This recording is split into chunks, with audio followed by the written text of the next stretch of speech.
કે થોડાક સમયની અંદર વિલપની અંદર તો કે માં જાનકી આ જનકપુરી છોડી અને એમ કહેવામાં આવે ત્યાંથી વિયા જશે બાપ પધારો તો કે અમારે સુંદરવર સોસાયટીમાંથી પધારેલ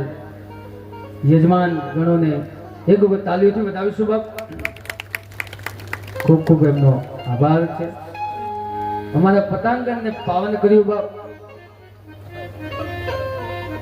જય શ્રી રામ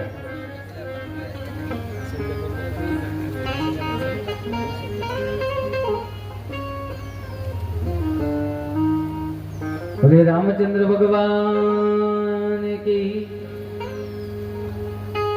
તો કે આ બાજુ જનકજી મહારાજ મનોમન વિચાર કરે કે હવે રાજા દશરથે આપણી જોડે એમ કહેવામાં આવે કે વિદાયનો સમય માંગ્યો આખું અવધવાસી વિચારમાં પડ્યું છે ધીમે ધીમે સમય વીતવા લાગ્યો છે અવધમાં ધીમે ધીમે તૈયારીઓ થવા લાગી છે સુંદર મજાની ડોલીઓ સજાવી છે ડોલીઓ સજાવટ કરાવી બધાના ચહેરાની ઉપર થોડી ખુશી છે અને થોડીક દુઃખ છે બાપ મને જનકજી મહારાજના ચહેરાની ઉપર એમ કહેવામાં આવે અતિ ઉદાસ બતાવે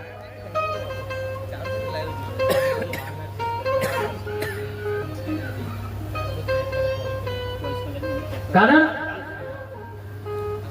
કે જે બાપ મેં તમને આગળ કીધું છે ને કે બાપને દીકરીનો પ્રેમ બતાવ્યો છે અને દીકરાને માનો પ્રેમ બતાવ્યો છે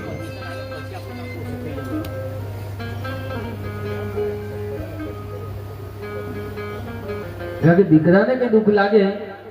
એટલે એમ કહેવામાં આવે કે પોતે માને બહુ દુઃખ લાગે છે બાપ અને એવી જ રીતે તો કે દીકરીને કઈક દુઃખ થાય તો એ બાપને બહુ દુઃખ લાગે હું તો બાપ હજુ તમને કહું છું જો વિચારજો કે દીકરીને છે ને જ્યાં સુધી પિયરમાં છે ત્યાં સુધી બધા શોખ પૂરા કરાવજો બાપ કારણ શું ખબર સાસરીમાં ગયા પછી એના શોખ બધા પૂરા થાય કે ના થાય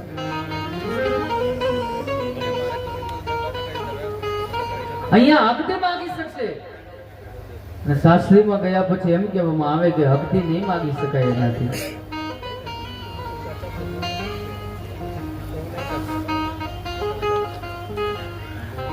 એક જગ્યાએ વિદાય દીકરીને અર્પણ કરે હવે જે આગળ વિદાયનો સમય એટલે એક દીકરી છે એના બાપે લગ્ન લીધા એમના અને એ પિતા પોતે મને